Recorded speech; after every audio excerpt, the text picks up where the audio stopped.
नमस्कार, हमारे खास कार्यक्रम द वॉर में आपका स्वागत है। मैं हूं आपके साथ आसिफ खान। भारत पाकिस्तान के बीच व्यापार फिलहाल ठंडे बस्ते में जा चुका है।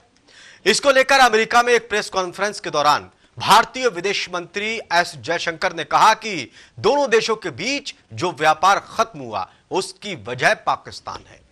विदेश मंत्री ने कहा कि पाकिस्तान ने ही भारत के साथ व्यापार खत्म किया था, लेकिन इसे शुरू करने की पहल भारत नहीं की और ना ही करेगा। दरअसल भारतीय विदेश मंत्री अमेरिका के हाल ही में एक बार फिर अमेरिका के राष्ट्रपति बने डोनाल्ड ट्रंप के शपथ ग्रहण समारोह में पहुंचे थे। इस दौरान अमेरिका विदेश सचिव से मुलाकात के बाद उन्होंने प्रेस कॉन्फ्रेंस की। मुलाकात की जानकारी देने के साथ ही पाकिस्तान से व्यापार को लेकर एस जयशंकर ने कहा कि ना कभी पाकिस्तान ने पहल की, ना भारत ने। विदेश मंत्री एस जयशंकर ने कहा कि पत्रकारों के सवाल का जवाब देते हुए भारत ने कभी भी पाकिस्तान के साथ व्यापार बंद नहीं किया।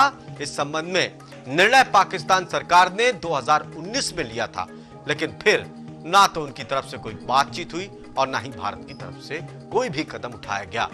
भारत के व्यापारिक रिश्ते तोड़ने पर भारत से ज्यादा नुकसान पाकिस्तान को हुआ। जयशंकर ने कहा कि पाकिस्तान को खामियाजा आर्थिक नुकसान के तौर पर उठाना पड़ा। आर्थिक स्थिति काफी कमजोर पाकिस्तान की है। अगर व्यापारिक रिश्ते भारत से नहीं टूटते पाकिस्तान के, तो पाकिस्तान की आर्थिक स्थिति इतनी खराब नहीं होती। पाकिस्तान आर्थिक चुनौतियों का सामना आजकल कर रहा है, तो ऐसा नहीं होता। ऐसे में जयशंकर ने अपने बयान से यह संकेत दिया कि असल में भारत से व्यापारी रिश्ते तोड़कर पाकिस्तान ने अपने ही पैर में कुल्हाड़ी मारने का काम किया। पाकिस्तान को इसमें फायदा था अगर भारत से रिश्ते रखता व्यापारिक, और तोड़ने के बाद नुकसान पाकिस्तान का ही हुआ, भारत का नहीं। भारत की अर्थव्यवस्था मजबूत गति से चल रही है, लेकिन पाकिस्तान की अर्थव्यवस्था में काफी गिरावट देखी जा रही है। वहां बेरोजगारी, आर्थिक मंदी काफी ज्यादा है। लोगों के सामने महंगाई की मार है। महंगाई की वजह से पाकिस्तान के लोग परेशान हैं। ऐसे में सवाल ये उठता है कि क्या भारत से व्यापारिक रिश्ते तोड़ने से पाकिस्तान को बड़ा नुकसान हुआ, और पाकिस्तान ने जो 2019 में व्यापारिक रिश्ते खत्म करने का ऐलान किया था, क्या इसका खामियाजा पाकिस्तान ने भुगता? क्या पाकिस्तान ने इस बात को लेकर फिर रिश्ते बहाल करने की पहल नहीं की, क्योंकि उसी की तरफ से रिश्ते व्यापारिक तौर पर खत्म किए गए। चलिए आपको सुनाते हैं कि भारत के विदेश मंत्री एस जयशंकर ने क्या कुछ कहा पत्रकारों के उस सवाल के जवाब में, जिसमें पत्रकारों ने कहा कि पाकिस्तान से रिश्ते व्यापारिक तौर पर क्या बहाल करेंगे या फिर नहीं करेंगे। क्या भारत की तरफ से पाकिस्तान से कोई बातचीत व्यापारिक तौर पर की जा रही है या नहीं। जयशंकर ने साफ तौर पर कहा कि ना तो हमने रिश्ते तोड़े और ना ही उन्होंने बातचीत करने की कोई पहल की। चलिए सुनिए क्या कुछ कहा उन्होंने। जो किया तो उनकी प्रशासन ने जो 2019 में जो निर्णय लिए गए कि भारत के साथ व्यापार नहीं करना, वो उनके साइड से थे।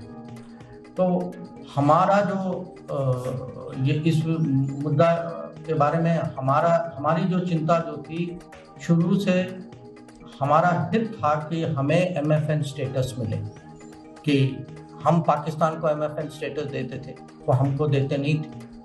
तो आज पिछले साल के बाद ऐसी कोई पाकिस्तान के साथ बैठ के ऐसी कोई बात नहीं हुई व्यापार के बारे में, ना उनके यहाँ से कोई ऐसा इनिशिएटिव आया है।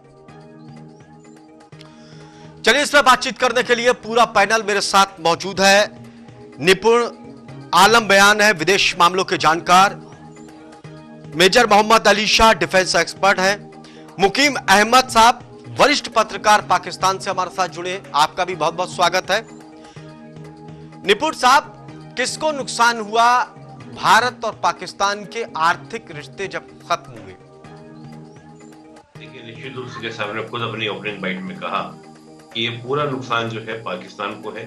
हालांकि ऐसा नहीं है कि हमको नुकसान नहीं है, काफी सारी चीजें जो हैं हम भी पाकिस्तान से ट्रेड करते थे, हम उनसे इंपोर्ट करते थे, लेकिन बड़ी मात्रा में भारत की ओर से एक्सपोर्ट होता था। और देखिए, जयशंकर जी ने जैसे कहा कि अगर मोस्ट फेवरेट नेशन का दर्जा, जो हम MFN की बात करते हैं, तो अगर पाकिस्तान हमको देता तो हमें तो उसमें फायदा था, बेनिफिट था, उससे काफी ज्यादा टैरिफ में हमको क्या मिलता, रिलीफ मिलता।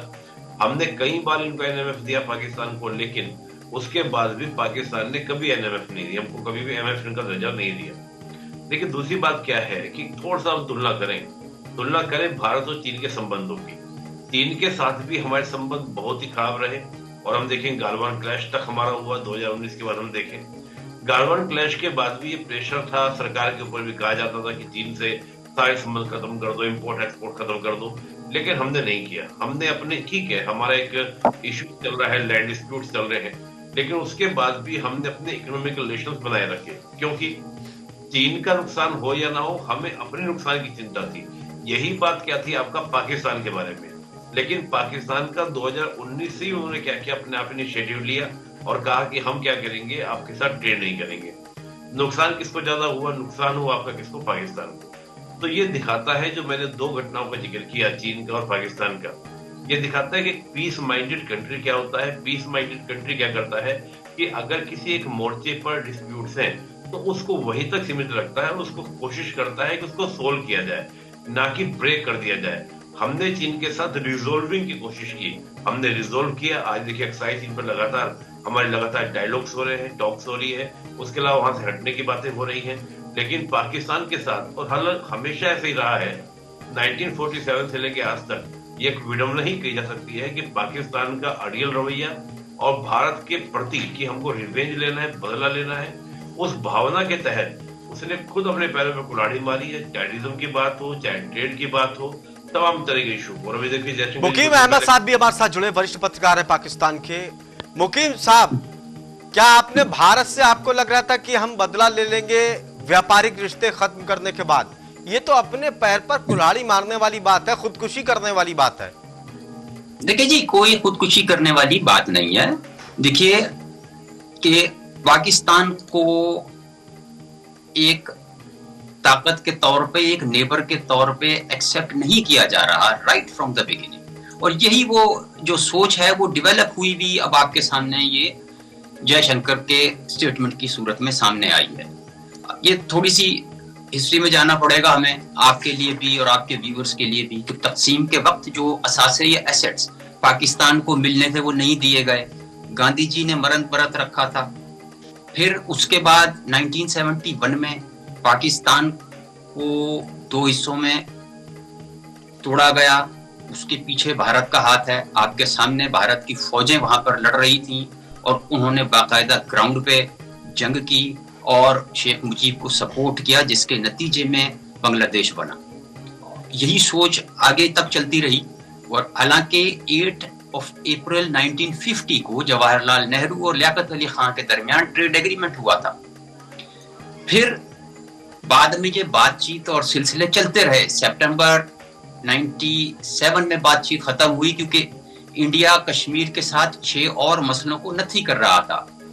फिर 1999 और 2001 में नवाज शरीफ और अटल बिहारी वाजपेयी के दौरे हुए, इससे अच्छी क्या बात थी। लेकिन 2005 में बगलिहार डैम का आपने तनाज़ा शुरू कर दिया। फिर हालिया दिनों में सिंतास मुआहिदे को खत्म करने की बातें शुरू हो गई। एक इंटरनेशनल एग्रीमेंट है जिसमें रशिया और 6 दीगर कंट्रीज जो थे उसके ऑब्जर्वर थे और जिन्होंने ये सालसी की थी। फिर 2012 से भारत ने क्रिकेट और हॉकी खेलना छोड़ दिया। अब सिर्फ वो वर्ल्ड कप, T20 और एशिया कप खेलते हैं, और उसके लिए भी उन्हें पाकिस्तान आते हुए भी तकलीफ होती है। नहीं, हर अफसोस से कहना पड़ता है कि अब हर चीज में एक वजह है। अगर आप सारी चीज बता रहे हैं, हर चीज की एक वजह है ना, भारत ने क्यों किया। अगर भारत खेलने नहीं जा रहा तब क्यों नहीं जा रहा है। आपके यहाँ टीम जाती है तो सुरक्षा को लेकर सवाल खड़े होते हैं ना, कि वहां पर सिक्योरिटी इस तरह की नहीं है, आपके यहाँ हमले हो जाते हैं दूसरी टीम के ऊपर। अगर और व्यापारिक जो संबंध है, एस जयशंकर ने कहा, आपको भी सुना, उन्होंने कहा कि 2019 में आपने खत्म किया, हमने खत्म नहीं किया। हाँ, इसमें हमारी पहल नहीं है, आपकी पहल है।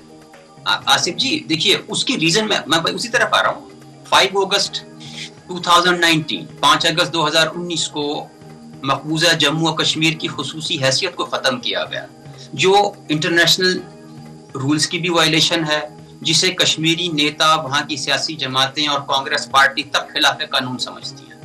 तो उसकी बेस के ऊपर वो ट्रेड जो रिलेशंस थे वो खराब हो गए कि आपने, पाकिस्तान का क्लेम ये है कि भाई वो कश्मीर हमारा है, आपने उस पर कब्जा किया और उसके बाद आपने उनको इंटरनेशनल एग्रीमेंट्स और यूनाइटेड नेशन की रेजोल्यूशंस के मुताबिक हक के राय दही नहीं दिया। उसके नतीजे में ये सारा कुछ हुआ। जम्मू कश्मीर का हमारा अपना मामला है। जब जब भारत और पाकिस्तान अलग हुआ था तो उसको रियायत के तौर पर कुछ चीजें दी थी ताकि एक वक्त तक ये डेवलप हो सके, उसको सहूलियतें मिले, उसके बाद खत्म कर दें उस सहूलियत को। बहुत सी ऐसी चीजें थी भारत के अंदर जिसको खत्म किया गया, चाहे वो आरक्षण की बात हो, तमाम चीजें रियायतों की बात हो। ये भारत का हिस्सा। दिक्कत तो आपकी यही आ गई ना कि आप हमेशा यही आपको लगता रहा कि किस तरह से पाकिस्तान से बदला ले, हम पाकिस्तान वाले हिंदुस्तान से बदला लें, अगर व्यापार खत्म कर देंगे तो इनको बहुत बड़ा नुकसान हो जाएगा, इनकी भुखमरी आ जाएगी, इनको बहुत आर्थिक नुकसान हो जाएगा। आपकी नीयत ये रहती कि हम हिंदुस्तान को नुकसान कैसे पहुंचाएं। बात ये है। देखिए, नहीं आसिफ जी, देखिए आप फैक्ट्स की बात करें।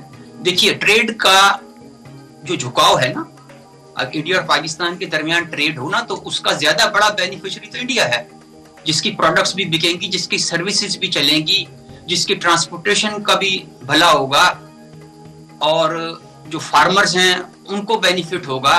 लेकिन प्रॉब्लम ये है कि वो असल मुद्दा तो कश्मीर है, जिसकी वजह से ये बात बिगड़ी है। आपको यही लगा ना कि नुकसान भारत का ही होगा, वही तो आप कह रहे हैं। आपको लगा कि हम अगर इनसे व्यापार खत्म कर देंगे तो नुकसान भारत का ही होगा, जैसे आप कह रहे हैं, जो अभी कह रहे हैं। और आपको अभी भी लग रहा है कि नुकसान, हमने व्यापार बंद कर दिया तो भारत का ही नुकसान हुआ। चलिए मैं आपके पास आऊंगा। मेजर मोहम्मद अली शाह साहब, आपने सुना, आप क्या कहना चाहेंगे? मुकीम अहमद साहब कह रहे हैं कि नुकसान तो भारत का ही होना था तो हुआ। जी देखिए साहब, ये जानते हैं कि हिंदुस्तान आज की तारीख में जिस रफ्तार से आगे बढ़ रहा है, दुनिया भर के बहुत से राष्ट्र ताल्लुकात जोड़ना चाहते हैं हिंदुस्तान से, इकोनॉमिकली, फाइनेंशियली, व्यापार के वास्ते, हर तरीके से। बहुत से अन्य राष्ट्र हैं जो अपनी इकोनॉमी हिंदुस्तान की तरफ को देख रहे हैं, क्योंकि हिंदुस्तान एक ग्लोबल इकोनॉमी हो रहा है। अब देखिए, अगर पाकिस्तान से, क्योंकि जिसके मेरे दोस्त निपुल अलम्बिया साहब ने बताया कि हमने तो MFN मोस्ट फेवर्ड नेशन का दर्जा दिया था पाकिस्तान को, पाकिस्तान ने रिटेलिएट नहीं किया। और 2019 में एस जयशंकर साहब ने सही बताया यूएस में कि पाकिस्तान ने पहले ये रिश्ते तोड़े उन्होंने। हमारी, आपको एग्जांपल देता हूं मैं, हमारी ट्रेडिंग होती थी, हमारी डीलिंग होती थी बांग्लादेश से, आटे, ये चावल की, शक्कर की, मतलब बेसिक आलू की, प्याज की, रोजमर्रा का सामान था। बांग्लादेश ने ताल्लुकात तोड़ा, अब वो डिफेंस पार्टनर ढूंढने लग गया। कहां पर? चीन में, पाकिस्तान से, तुर्की से।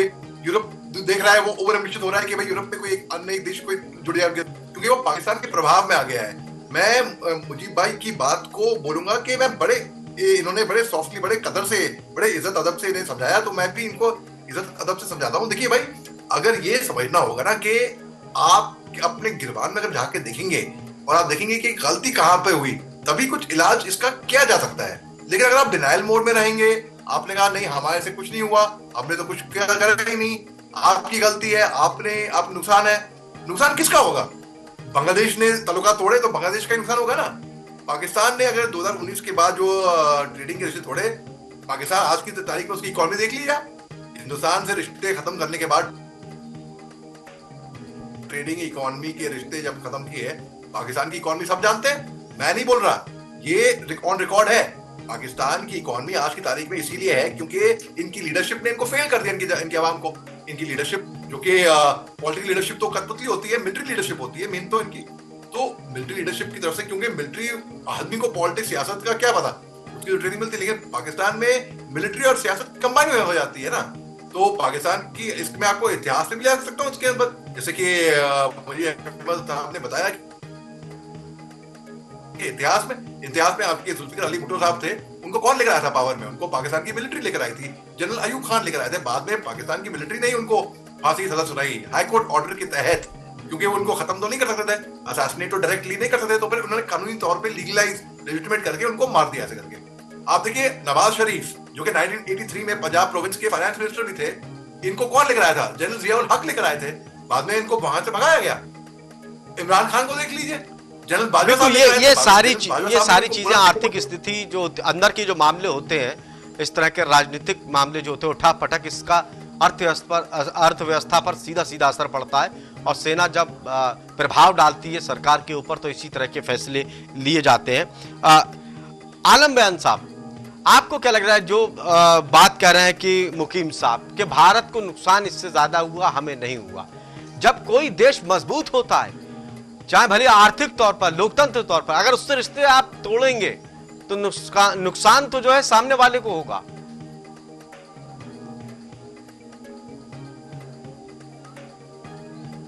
अभी जो अहमद साहब बोल रहे थे, 2-3 चीजों में मुझे लगता है कि उनको थोड़ा सा तथ्यात्मक में जानकारी देता हूं। इन्होंने बात शुरुआत में की कि शुरुआत से ही भारत ने एक्सेप्ट नहीं किया। देखिए, भारत ने एक्सेप्ट भी किया, और अगर हम बात करते हैं कि जितना यहाँ पर पब्लिक आई थी जो पाकिस्तान से आई थी और भारत से जो पब्लिक गई थी वहां पर 1947 में पार्टीशन के समय, तो उस समय 40,000 लाख रुपए भारत के पास में थे जो पाकिस्तान को दे रहे थे, और पाकिस्तान के पास में भारत के 10,000 लाख रुपए थे जो पाकिस्तान ने आज तक हमारे नहीं दिए। जो हमारे यहाँ पे जो जनसंख्या यहाँ पर आई थी, उस जनसंख्या का जो ये डाटा था, सिर्फ बैंक में जो हमारे यहाँ पे जो पब्लिक आई थी उनका जो बैंक में पैसा था वो लौटाया गया, जो वहां पर वो अपनी संपत्ति छोड़कर आए थे उसका जो अमाउंट था आज तक पाकिस्तान ने वो पैसा लौटाया नहीं है। जबकि 1955 में समझौता हुआ था दोनों के बीच में कि उस समझौते की डील करेंगे, पहली बात। दूसरी बात ये कहते हैं कश्मीर की बात। कश्मीर पर पाकिस्तान किस वजह से बोलता है? लीगल डॉक्यूमेंट तो इंस्ट्रूमेंट ऑफ एसेशन पे साइन तो भारत के साथ में है कश्मीर के, ये खामखाम बीच में कूदते हैं। बल्कि इनको तो ये बताना है कि जो पीओके कब्जा कर रखा है, इनलीगल ऑक्युपाइड कर रखा है, वो देना है, और कश्मीर के लोगों को सारे राइट्स मिले हैं, डेमोक्रेटिक राइट्स, और मिले या ना मिले वो हमारे घर का मामला है। इसमें ये कौन होता है बोलने वाले? पहली बात। दूसरी बात, 4-4 बार अटैक करने वाला कौन है? पाकिस्तान है। इसके अलावा 89 से प्रॉक्सी वॉर करने वाला कौन है? पाकिस्तान है। ये मैं नहीं बोल रहा हूँ, ये बोला है खुद नवाज शरीफ ने बोला है, खुद इमरान खान ने पार्लियामेंट के अंदर इनको बोला है। ए लाइन ऑफ फायर जो परवेज मुशर्रफ साहब ने लिखी है उसमें उन्होंने इस बात को बोला है, और 4-4 मरतबा हमने ही शुरुआत की है। चाहे वो आप 90 में बात करें, चाहे 2001 में बात करें, 99 में बात करें, हमारे अटल बिहारी वाजपेयी गए थे बस लेकर, ये नहीं आए थे बस लेकर। उसके बदले हमको क्या मिला? कारगिल मिला। हमने जब जब दोस्ती का हाथ बढ़ाया, हमारे मोदी जी गए तो उन्होंने उरी अटैक दिया। कैसे बात करें? टेररिज्म विद टॉक पॉसिबल ही नहीं है साहब, ये तो आपको देखना चाहिए। और आप कह रहे हैं कि हमने 671 में हम कौन होते अलग करने वाले? आपने खुद अलग किया था। आज क्या हमने आपको मिलवा रहे हैं? आज आपके जो ISI के चीफ है इसमें बांग्लादेश गए हैं। विद्रोह तो उन्होंने ही किया था, जो बांग्लादेश के जो लोग थे उनके ऊपर अत्याचार आप कर रहे थे, उन्होंने विद्रोह कर दिया। आज पाकिस्तान के जो ISI 20 से 30 लाख लोग मार दिया आपकी सेना ने उनको। क्या करते वो? अगर अलग नहीं होते तो आज तो सबको मार देते। मैं वही कह रहा हूँ कि आज पाकिस्तान के ISI चीफ जो है बांग्लादेश के अंदर है। बांग्लादेश क्या भारत ने भेजा है उनको वहां पर? आप हमको भी बीच में लेकर आते हो, आपके घर का मसला था, आप सुलझा नहीं पाए, वो आपसे अलग हुए हैं। हमने मदद की, हम तो क्यों नहीं करेंगे? अरे वो तो बांग्लादेश तुम्हारा थोड़ी था, बांग्लादेश में तो हमारे तो। चलिए मुकीम साहब, क्या सबसे भारत से दुश्मनी निकालने के चक्कर में भारत से कैसे बदला लें, आपके दिमाग में ये रहता है? भारत आपको दबा रहा है, आपको ये लगता है, आप किस तरह से जम्मू कश्मीर में आतंकवाद को फैलाएं, सीज फायर का उल्लंघन कैसे करें, ये तमाम चीजें रही आपकी। इसी वजह से क्या आर्थिक तौर पर आपके संबंध भी खराब हुए, अंतर्राष्ट्रीय स्तर पर भी आपके संबंध खराब हुए, और पाकिस्तान की आर्थिक तौर पर स्थिति आज बनी हुई है?